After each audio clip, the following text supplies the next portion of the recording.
Our speaker is blessed to have a beautiful wife, Pastora Rosana Tan, and three adorable daughters, Renee, Maddie, and Rihanna. He likes basketball and reading books as his pastime activities. He values family time in order to raise a new generation of godly leaders. He graduated in Manila Theological Seminary with a degree in Bachelor of Science Theology and finished his master's degree at International Graduate School of Leadership. He is currently taking up his doctorate degree at the Asian Theological Seminary. Our speaker also serves as one of the Board of Trustees of Messiah College and of the Back to the Bible Philippines. With a battle cry of 2023 to 2033, open heavens, open doors, and open hearts, he, together with his family and Horizon Church, are ready to launch to the next level of service, commitment, and passion to glorify God. Co-disciples of Jesus and the whole Life Church family, let's give it up for Pastor Manly Tan.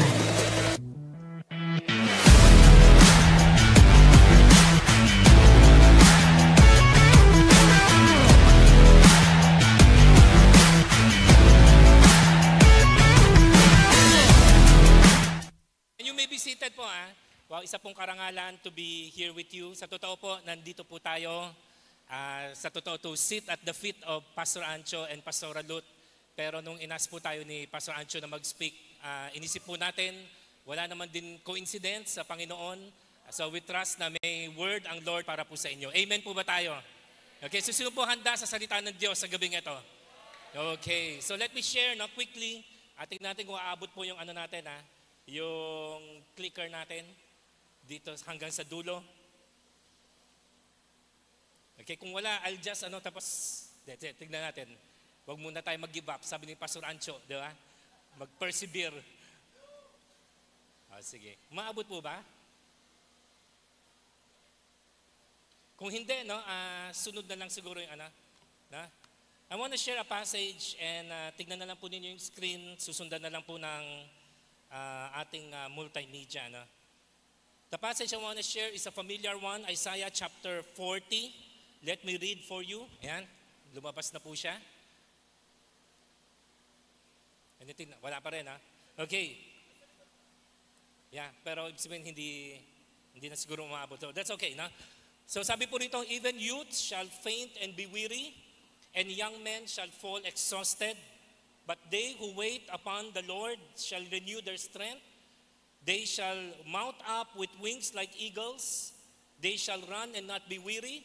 They shall walk and not faint. So, di ko alam kung napansin po ninyo, parang there is something, hindi naman actually wrong, but something na parang kakaiba sa passage na ito. Okay, kung papansinin po ninyo at our screen, pansinin po ninyo yung progression po niya. Nauna yung lipad, sunod yung takbo, and then hinuli yung lakad. Napansin po ba ninyo yan? Sino po dito mga aspiring writers? Mga aspiring, hindi expiring. Mga gustong magsulat. Kung may mga writers po tayo rito, isa sa mga basic na tinuturo po sa atin sa art of writing ay pag magsusulat ka, dapat magsimula sa maliit, tapos konting progress, and then ang ending niya dapat matinding climax. Pero itong si Isaiah, mukhang hindi yata nag-aral ng writing school. Kasi baliktad po siya. Sabi niya, those who wait upon the Lord shall renew their strength. Walang problema. Pero inuna agad niya ang they shall mount up on wings like eagles. Alam mo, ang problema, pag nagsimula ka sa taas, the rest, down. Ang maganda, pag nagsimula ka sa ilalim, the rest, up. Come on, who's with me? Amen? Kaya nakakakaba din minsan sa mga batang pastor, yung nagsisimula pa lang, mega church na. Yung nagsisimula pa lang, ang laki-laki na. Kasi after the mountaintop, there's nowhere else to go but down. Tama po ba?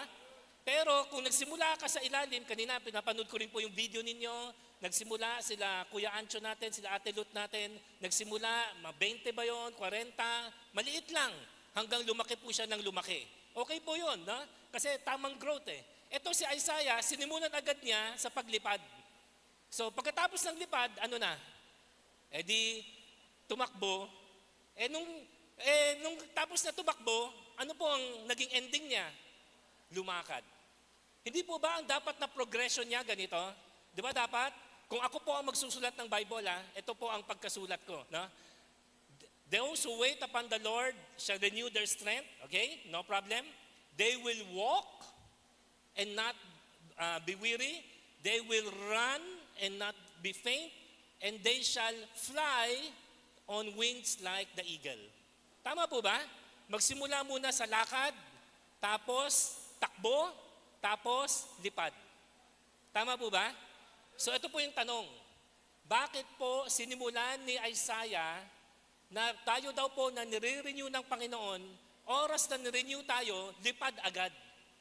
Pero tapos ng lipad, takbo. And then ang ending niya, lakad.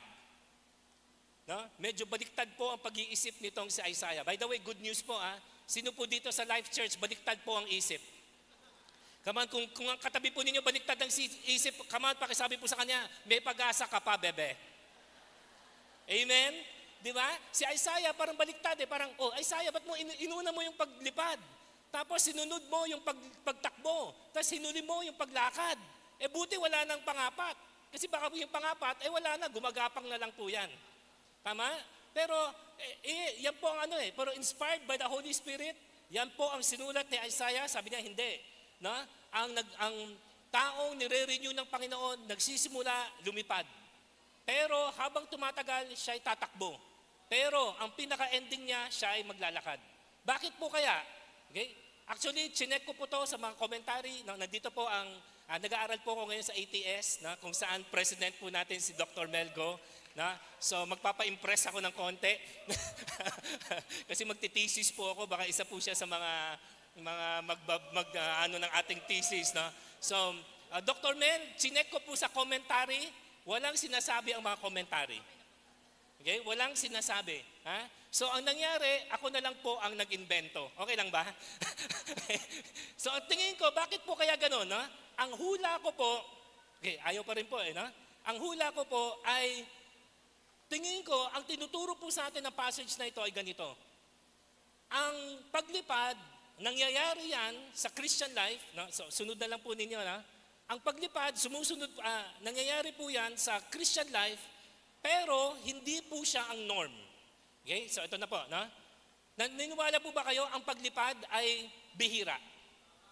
Come on, tignan po ninyo yung katabi po ninyo, mukha po ba yung tao o mukhang agila? Amen? You are not created to fly. By the supernatural strength of the Lord, from time to time, feeling natin, para tayong lumalakad sa tubig. Pero come on, ilang beses po lumakad sa tubig si Jesus? Ilang beses lumakad sa tubig si Peter? Siguro nung muntik na malunod si Peter, ayaw na umulit. Di ba? Kaya sabi niya, Lord, dito na lang tayo sa bangka. Di ba? So ang sorry na, wow, ang Christian life. Ano ba ang Christian life? Ano ba ang spirit-filled life? Di ba? Ano ba ang Christian life? Ano ba ang spirit-filled life? Diba? Ano ba itsura pag revive ka? Ano ang itsura pag you are on fire for God? Araw-gabi lumilipad ka. Diba? Araw-gabi tumatakbo ka. Pero hindi kaya, baka hindi yan ang realistic na itsura ng Christian life?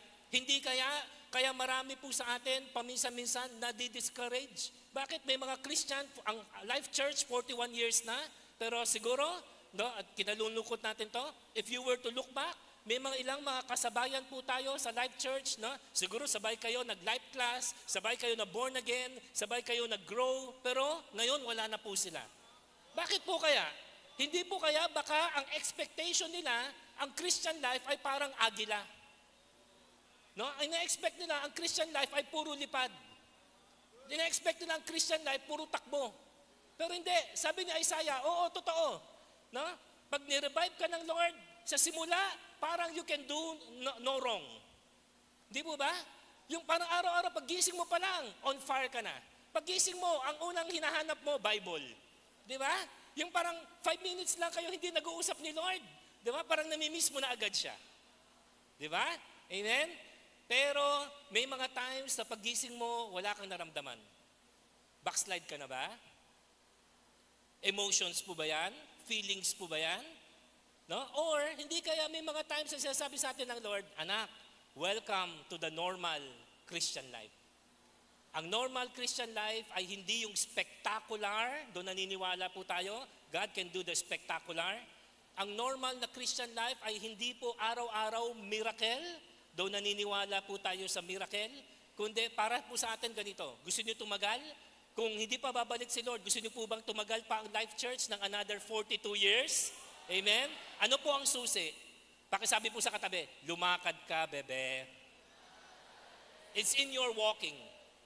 Ang Christian life, hindi pagalingan ng lipad. Ang Christian life, hindi pagalingan ng takbo. Ang Christian life, patindihan ng paglakad. Come on, pakitanong po sa inyong katabi, tatagal ka ba? Amen? Lakaran lang po muna to, ha? Lakaran, okay? Kung kalooban ng Lord, lumipad ka, edi sana binigyan ka ni Lord ng pakpak. Tama? Well, kung kalooban ng Lord, mamuhay po tayo na tumatakbo. Come on. Nakakita na po ba kayo ng tao? Ang lakad niya, takbo. Yan ang taong laging hinihingal. Nakakita na kayo ng taong tumatakbo? Ang taong tumatakbo, mabilis o mabagal? Mabagal. Tanungin niyo ako bakit? Kasi ang taong tumatakbo, late. Tama po ba? Pag hindi ka late, hindi mo kailangan tumakbo. O, di ba sa office, pag nakita mo yung office mate mo, tumatakbo, sabi mo, uy, ang bilis-bilis niya. Hindi, late yan. Pag nakita mo yung classmate mo, tumatakbo, ano sabi mo, wow, ang bilis niya. Hindi, late yan. Natin sa walking, no? Kaya ang title po ng message natin, no? Itong message natin, ang agilang mababa ang lipad. Amen? Di ba? Ang agilang mababa ang lipad. No? Baka may mga iniisip po kayo na wag niyo po iniisipin. No? Kung medyo mali o bastos ang iniisip niyo, hindi po yun. No?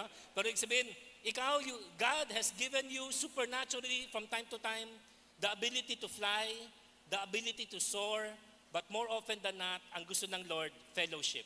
Ang gusto ng Lord, intimacy. No? Ako, isa sa mga tinuro sa akin ng Panginoon ganito. No? Matagal na po tayo nagbabasa ng Bible, 30 years na rin po tayo sa ministry. At isa sa tinuro sa akin ng Lord in the last 5 years ay ganito. Sabi ng Lord, Manric, when you preach, you talk a little faster, no? So that people will not get bored. But when you are reading your Bible in private, read slowly. Yun ang sabi sa akin ng Lord. Kung magbabasa ka ng aking salita, wala kang pinipreach yan, hindi mo kailangan magmadali. Walang time limit. Okay? So pag magbabasa ka ng aking salita, gusto ko bagalan mo. As in, super bagal. Take your time, huwag ka titingin ng oras, huwag kang magmamadali, huwag mong oorasan ng Lord, take your time. Yun ang susi sa intimacy. And then sabi din sa akin ng Lord, Manric, because you're a pastor, pag nag-preach ka, pag nag-pray ka in public, huwag sobrang bagal. Kasi baka makatulog yung mga tao. Pero kung nagpre-pray ka in private, na tayong dalawa lang, pray slowly. Mabagal lang. Dahan-dahan lang. Again, take your time. No? Kaya ako, ang ginagawa ko pag nagde-devotion po ako, nagka-quiet time po ako, wala akong suot na relo. Hindi ako tumitingin sa oras. No? Pag yung kunwari, 1 hour ko with the Lord, talagang time ko na yan with the Lord. No? Hindi nagmamadali, no? Walang makasunod na mga appointments, no? Walang pressure, yan. Talagang just taking my time with the Lord. And alam mo, I like to think, itong last 5 years na nagde-devotion ako, nagbabasa ng Bible, mabagal, nagpe-pray, pag kinakausap si Lord, mabagal. Alam mo, nangyari? Tanungin niyo ako, ano? Bumilis ang aking Christian life. Amen? Kadalasan yung nagmamadali, nadadapa. Pero yung mabagal, sila ang lumalalim. Sila ang tumatagal. Sila ang lumalawak. Sila ang pinaparami ng Diyos. Come on, pwede ba natin i-remind ng ating mga katabi? Bagalan mo, bebe. Amen. Baka pati kasi kay Lord nagmamadali po tayo. Pakita lang po natin tong flying versus walking. No? 3 dangers of flying. 3 lang po. Again, hindi po tayo against sa flying, pero pakita po natin yung 3 dangers ng flying. Number 1, yung danger po na baka yung produkto walang proseso. Can I have an amen? Yung danger ng produkto na walang proseso. Bakit? Kasi sobra sa urgency, kulang sa intimacy. Pwede po ba yun? Diba sa Ingles, meron silang tinatawag, no, Kuya Ancho, yung the tyranny of the urgent. Na ibig sabihin ng tyranny or the urgent, siguro ang best example ng tyranny of the urgent ay yung cellphone. Di ba pag may tumatawag sa'yo, tapos ring ng ring, o kaya silent mode mo, pero nagbabuzz, di ba? Parang kinikiliti yung puwit mo, di ba? So parang hindi ka rin mapakali, di ba? Tapos pag sagot mo, wrong number pala. Di ba? Pero dahil dyan, naabala yung pag-worship mo kay Lord, dahil dyan, ang ganda ng usap ninyong mag-asawa, tapos dahil dyan sa maling, yung wrong number na yan, kita mo, nasira yung moment na yon. Pero bakit? Bakit kailangan natin putulin ang isang divine moment, ang isang holy moment, no? Bakit natin kailangan putulin yung mga moments na nasa parang holy ground tayo para sagutin yung phone? Kasi ang phone, pag nag-ring, ang phone, pag nag-buzz, parang urgent. Amen? Pag sinagot mo, doon mo lang malalaman, doon mo lang talaga makikita kung urgent o hindi. Life Church, ang buhay maraming mga bagay na urgent. Sasabihin sa'yo, eto, kailangan mo bigyan ng atensyon. Pero I'm here to tell you, Life Church, hindi lahat ng urgent ay essential. Amen? Hindi lahat ng urgent ay essential. At as a matter of fact, ang essential ay kadalasan hindi rin urgent. Alam mo yung devotion mo? Maging honest tayo. Yung devotion mo, pwede naman talagang mamyana. Yung prayer mo, pwede naman talagang mamyana. Yung church, pwede naman talagang next week na. Yung tithes, pwede namang ihabol na lang next month. Amen? Kaya nangyayari, yung essential, hindi urgent. Yung urgent, kadalasan hindi essential. Na pagkakamala natin, yung urgent, yun ang essential. Pero ang totoo niyan, the essential is essential. So ingat baka lang gusto natin lagi puro lipad. Pero I'm here to tell you na that is not the normal Christian life. Again, may mga times, pag ni-revive tayo ni Lord, may mga times na may season na kakaiba ang kilos ng Lord, parang feeling mo lumilipad ka. And totoo nga naman, no? Na parang, wow, Lord, di ba? Hindi ako to, ikaw to. At totoo naman, it's the Lord. No? Pero, ano natin na season lang yan, hindi laging ganyan. No? Kasi bababa at bababa ka pa rin sa lupa, kasi yung nga, no? Pag ikaw na born again, hindi ka naging hayop. Ang tao pag na born again, hindi nagiging agila. No? Ang tao pag na born again, di ba? Mas nagiging better version of him, better version of her, pero tao pa rin po. Amen? Kaya lakad pa rin po. Pangalawa po, danger is this, no? Lagay po natin. The danger of imbalance. The danger of imbalance. Ano sabihin ng imbalance, no? Di na po ninyo. Si Dave po, dati ay dancer. Maging honest ako, no? Si Dave, wala sa itsura mo. Pero dancer pala si Dave, no? Ako, hindi na po ninyo itatanong, dati po ako magaling na basketball player. Ako dapat ang unang Pilipino sa NBA. Pero dahil hindi po niloob ng Lord, napilay po ko, kwento ko po sa inyo, one time po kasi, nagdadrive po ako, lay up po ako, Kuya Ancho. Pag lay up ko po, sumabit yung paa ko sa ring.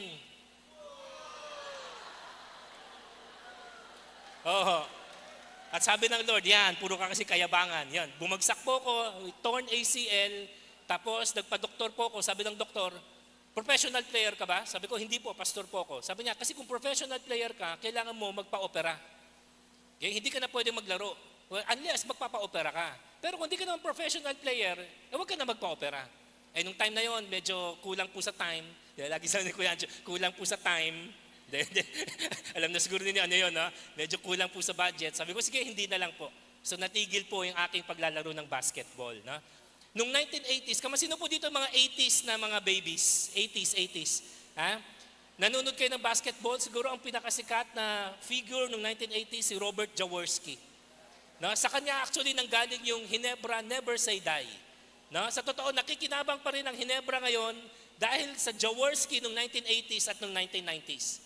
No? So si Jaworski ang pinakasikat na basketballista noong panahon po niya. No? Although alam ko si Abet Gidaben, member nila Bishop F. No? Pero yan, mga Crispa Toyota, hindi po ba? Pero kung meron man pong kalaban o ka-rival si Jaworski sa basketball, sa popularity, ito po si Samboy Lim. Sa nakilala pa po ni si Samboy Lim. Sa Abelino, Samboy Lim. Wow. Ang tawag po sa kanya, the Skywalker. Pero alam po ba ninyo, kasi ako masugid po akong taga-subaybay ng PBA, lalo ng 80s and 90s. Ano po ba ninyo ito si Sam Boy Lim? Sa galing po niya, ito po, pakinggan po ninyo ako. Sa galing po niya, never pa po siya nanalo ni isang MVP. Sa galing po niya, never pa po siya naging miyembro ni isang beses ng tinatawag nilang Mythical Five. Sa galing po niya, never pa po siya nakatapos po ng isang buong season na hindi po napipilay. Bakit po? Kasi si Sam Boy Lim, ang hilig lumipad. So lipad ng lipad. So nangyayari, napapalo, nasasahod, natatamaan, kaya pagbagsak, pilay sa ulo, pilay sa paa, pilay sa lahat po. Kaya nangyari po na medyo na short yung kanyang career, hindi po niya, natapos naman niya, marami siyang championship, pero dahil hindi po siya naging healthy ng any PBA season niya, ang dami po mga individual awards ang hindi niya nakuha. So ano po ang lesson po dyan? No? Yung kanyang counterpart sa Amerika, baka narinig na po ninyo yung kapitbahay kong si Michael Jordan. Si Michael Jordan po, ang tinatawag ng marami na the GOAT, no? Greatest of all time. Si Jordan po, unlike si Sam Boy Lim, nung tumanda si Jordan, dinaan niya sa talino. Kasi nung nag-uumpisa si Michael Jordan, kasi idol siyempre siya ni Sam Boy Lim eh. Nung nagsisimula si Michael Jordan, kung napanood niyo si Michael Jordan nung bata-bata pa po siya, ay bawat opensa, dunk. Bawat bit-bit, no? Hang time. Kaya nga tawag sa kanya, Air Jordan. Pero nung tumanda na po siya, nasa 30s na po siya, nag-develop po siya ng tinatawag na jump shot. Bakit? Para hindi kailangan laging sumaksak, di ba? Para meron siyang mid-range na para de-develop niya yung shooting skills niya para humaba yung career niya. Again, bakit? Kasi may na-realize si Michael Jordan na malamang hindi na-realize si Sam Boy Lim. Ano po yun? Na ang hirap maglaro na lagi kang lumilipad. Tanungin niyo ako bakit? Kasi pag nasa ere ka na, wala kang balance. Pinaka nakakatakot sa isang basketballista ay pag tumalon ka na, kasi pag tumalon ka na, yung paa mo wala na po sa ground. So wala ka na po sa balance. At kung may mga kalaban kang mga madumi maglaro, sasahurin ka, tutulakin ka, diba? Baka hindi lang pilay ang abutan mo, baka kamatayan pa. Kaya guys, ingat ha. Kung meron po sa inyo ngayon, nasa season po kayo ng flying, nasa season po kayo ng soaring, okay po yan, lalo na kung galing po sa Lord. Pero pakisabi lang po sa katabi, ingat lang bebe. Bakit? Kasi yung mga season of success, season of growth, season of multiplication, season of revival, season of harvest. Pag hindi ka maingat, nakakayabang. Nakakalaki ng ulo at nakakaliit ng puso. Amen? Kasi, siyempre, dahil kakaiba ang kilos ng Lord, kahit hindi ka masyado nagpre-pray, bine-bless ni Lord ang preaching mo. Kahit hindi ka nagde-devotion, nakakabuo ka ng disciples. Kaya mamaya isipin mo, nakakabuo pala ako ng disciple na hindi nagde-devotion eh. Nakaka-win naman pala ako ng soul na hindi nagpe-pray eh. O yan, mamaya ano nangyayari? Ang natira, yung doing, wala na yung being. Ang mangyayari, ang focus na sa product, wala na sa process. Kaya nga sabi nila, the bigger they are, the harder they fall. Kaya ingat lang ha, pag lumilipad, no? Sabi nga nakikinig ako ng isang DJ, si Casey Kasem, laging sabi niya, no? Si Casey Kasem, host po siya ng American Top 40. Tapos, lahat ng ending ng show niya, iisa ang kanyang catchphrase. Gusto niyo malaman ano yung catchphrase? O, tanungin niyo ako ano. Pag ending na ng show ni Casey Kasem, yung America's Top 40, ito lagi niyang sasabihin. Keep reaching for the stars, but keep your feet on the ground. Ganda, di ba? Keep reaching for the stars. Yeah, mangarap ka ng malaki. But, keep your feet on the ground. Amen? Kasi delikado kung laging nasa ere ka kasi wala kang balanse. Pangatlo, pakita po natin yung pangatlong danger. Na? And then we'll go to the walking. The danger of comparing season. The danger of comparing season. Naniniwala po ba kayo ang buhay ng tao may season? Amen. Pakisabi sa katabi, season lang, bebe. May season, di ba? Baka mamaya, kino-compare mo yung season of sowing mo sa season of reaping ng katabi mo. Yes? Baka kino-compare mo ang season of harvest ng katabi mo, di ba? Ikaw naman, nasa season of testing ka. Pwede ba yun? Yeah? Di ba? And minsan isipin mo, Lord, what's wrong with me? But no, there's nothing wrong with you. God is pruning you. God is testing you. Ganda sinabi ni Pastor Dave kanina, no? Walang lingkod sa Lord na naging mahirap. Pero pwedeng i-test ni Lord. Amen? Si Joseph dumaan sa testing. Si David dumaan sa testing. Si Daniel dumaan sa testing. Lahat ng mga great men and women of God, sabi nga ni A.W. Tozer, before God can use them mightily, He must first break them. Paano kung nasa season ka ng breaking? Nasa season ka ng brokenness? Pero yung katabi mo, yung kasama mo, nasa season sila ng soaring. Nasa season sila ng harvest. Nasa season sila ng success. Di ba? So, pag gano'n, lagi kino-compare mo, hindi mo na realize na, teka, iba ang season niya, iba ang season ko. So, isipin mo, backslide ka. Tama? Pero actually, baka hindi. Di ba?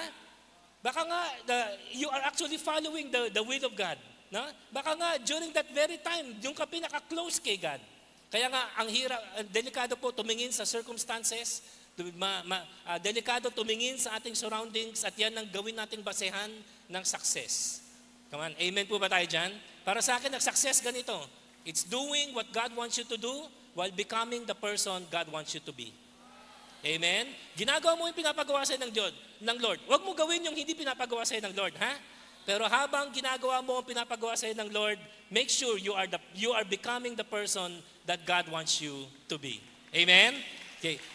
Pakita natin, pwede, yung staff natin, pakita natin yung picture ng naglalakad, kahit na-skip na natin yung video, no? Ang sarap makita ng soaring. Okay, ayan, okay. Ito yung picture ng soaring. Tingnan niyo itong eagle na ito. Ang eagle daw, ang talas ng mata. Wala kang makitang eagle na nakasuot ng salamin. No? Hindi lumalabo daw ang mata ng eagle, sabi nila. So ang layo pa lang, may nakita siyang isda. No? Tapos kita mo, from a distance, di ko alam kung ilang milya-milya, nakita niya yung isda. Yung isda, walang kamalay-malay, backfloat pa. Ayan, hinuli ng eagle. Kita mo, napaka-majestic ng eagle. Oh. Ayan, kinain niya ngayon yung isda sa ere. Wow, na? Pakisabi ng malakas, sana all. Pero again, hindi ito realistic. Hindi ito ang normal Christian life. Pag yan ang ginawa mong picture or idea mo of the normal Christian life, kapatid, ma-frustrate ka. Ma-disappoint ka. Baka ma-discourage ka. At sisihin mo pa si Lord. Alam niyo ano itsura ng normal Christian life? Ito, pakita ko po sa'yo. Pakita natin next slide. Ito. Amen. Nothing spectacular. Nothing extraordinary. Mukha namang hindi artistahin si Lolo at saka si Lola. Pero I wonder, ilang taon na kaya silang magkasama? Ilang mga mountains and valleys na ang kanilang pinagdaanan. Amen. Ilang pustiso na ang kanilang... Amen. Yan ang Christian life. Diba? Tawag nila sa English, ano ito eh? HHWW. Holding hands while walking. Di ba? Hindi siya agaw pansin. Hindi siya takaw pansin. Di ba? Siguro pag pinakita mo sa TikTok to, walang manonood. Pero ito ang hinahanap ng Diyos. No? Amen? Pakita natin yung next slide. Na? Yan. Sa mga baby Christian, may mga baby Christian po ba tayo dito? Kanina kasi nagpapakontest po tayo. No? Nakita ko may mga baby Christian po tayo. O mga anak ha, anak na po ang tawag ko sa inyo. O mga anak ha, ito ang picture ng Christian life. Ha? Coming to God as a son. Coming to God as a child. No? Nothing to boast, nothing to prove. Amen? Everything to improve. Amen po ba tayo dyan? Yan ang Christian life. Ha? Hindi laging spectacular, hindi laging Instagram-worthy, pero ito ang hinahanap ng Diyos. No? Alam mo, ang pinaka-sign ng faithfulness ay hindi yung sino ka during seasons of revival. Hindi. Kundi sino ka during ordinary days. Yung araw na parang wala namang extraordinary na nangyayari. O come on, nagde-devotion ka pa rin ba? Nagpe-pray ka pa rin ba? Nako-confess ka pa rin ba ng mga sin? Yung mga times na walang nakakita, diba, ikaw lang, faithful ka ba sa pinapanood mo? Faithful ka ba sa mga tinitignan mo? Faithful ka ba sa mga pinapakinggan mo? Yung mga ganong bagay, yan ang tinitignan po ng Lord. Meron pong kasabihan ng inyong lingkod po, ganito. No? Be good in public, but be better in private, but be best in secret. Pwede ko po bang ulitin yon? Be good in public. Oo naman, galingan mo. Kasi maraming umaasa sa'yo, maraming nabibless sa'yo. So kung binigyan ka ni God ng public ministry, galingan mo. Oo naman. Diba? But be better in private. Yung pag kayo na lang ng pamilya mo, kayo na lang ng mga loved ones mo, di ba? Yung wala na yung spotlight, wala na yung platform, wala na yung mikropono, no? Wala nang social media, wala na nakatingin, sino ka? Sa harap ng pamilya mo. Kaya isa rin po ng definition natin ng success ay ganito. Success is when the people who know you the most respect you the best. Amen? Di ba? Pero, hindi pa po tapos, be good in public, be better in private, be best in secret. Kasi sa totoo lang, even sa mga asawa natin, sa mga anak natin, sa pamilya natin, may mga bagay kang kaya itago. Yes? Di ba? Sa totoo lang. No? Ang tao magaling magsikreto kung talagang ayaw natin na malaman ng ibang tao. So ito yung tanong, sino ka sa harapan ng Panginoon? Pag walang nang nakakatingin, sino ka in your private thoughts? Sino ka sa mga secret areas ng buhay mo? At dyan po papasok yung walking. Siyempre, ang soaring, hindi naman po sa we have siguro 1,000 people here or more. Pagpasayawin niyo ako, kahit hindi ako marunong sumayaw, dahil may 1,000 people, gagalingan ko. Tama po ba? Dahil marami pong nakatingin, tapos meron pa po sigurong online, pag pinakanta ninyo ako, kahit nasintunado ako, pero siyempre ang daming nakatingin, gagalingan ko. Kaya yung soaring, delikado Kasi yung soaring, in public yan usually. Yung soaring, nakikita ng marami. Pero ang totoo niyan, hindi yan ang totoong ikaw. Yung running, mas maliit na siguro yung crowd. Siguro yung inner circle na lang. Di ba? Yung mga konti na lang. Pero may mga nakatingin pa rin. Yan ang running. Pero bakit madami nadadapa kung kailan naglalakad na? Di ba parang baliktad? Yung sinabi po natin kanina, di ba dapat parang, pinakamabilis, lumakad. Medyo mahirap ng konti tumakbo, pero pinakamadali, lumipad. Pero hindi, ang Christian life baliktad Ang Christian life, ang totoo, pinakamabilis, lumipad. Kasi ang bilis to put on a show, ang bilis to put on a mask, ang bilis to be my best self pag maraming nakatingin. Tama? Yung kung konti na lang, yung inner circle mo, medyo challenge yan, pero baka iba sa inyo, hindi, okay lang mga yan. Kilala na naman talaga nila ako, wala na akong matatago sa kanila. So okay na maging masungit sa kanila. Diba? Sanay na sila sa akin. Pero most Christians, pag nag-fall, kailan sila nagpo-fall? Sa flying, sa running, sa walking. Kasi sa walking, walang nakatingin. Walang nakakita. At kadalasan, walang nakakaalam. Kayo lang ng Lord. At maraming tao nagfo-fall in public, pero bago sila mag-fall in public, nag-fall na kasi muna sila in private. Amen? Here's my prayer for Life Church as I end. Ang prayer ko sa Life Church, 2033, amen, ang goal natin, kaisa tayo, Kuya Ancho, sa goal natin, world evangelization, hindi tayo titigil until every person have heard the gospel. Amen? Okay? Pero ito pong po natin, until 2033, kung loobin ng Lord na tayo'y lumipad, lumipad tayo. Kung loobin ng Lord na tayo'y tumakbo para mapabilis ng konti yung world evangelization, sige, tumakbo po tayo. Pero kung ang sabi ng Lord, anak, lakad lang. Lakad lang. Walk your way to 2033. Walk your way to the finish line. Finish well, finish strong. Amen? Life Church, are you committed to walk with me with the Lord? Amen? Pagkatapos itong event na to, pagkatapos ng anniversary celebration na sa Sunday, come on, that following week, come on, sino-sino yung mangangako po sa akin? Magde-devotion po kayo araw-araw. Magpre-pray po kayo araw-araw. Magko-confess kayo ng sin. Kahit walang nakakita, walang nakakaalam. You will confess your sin to the Lord. Bakit? Kasi gusto mo maging pleasing sa secret areas ng buhay mo before the Lord. Amen? To finish well is to walk well. Amen? And if we walk well, I believe we will soar high. Amen po ba tayo dyan? Maraming salamat po, Life Church. God bless you. Here's to 41 more years of faithful service unto the Lord. Kamapalapakan po natin ang Panginoon. Thank you, Lord. Thank you, God. Maraming salamat po sa inyo.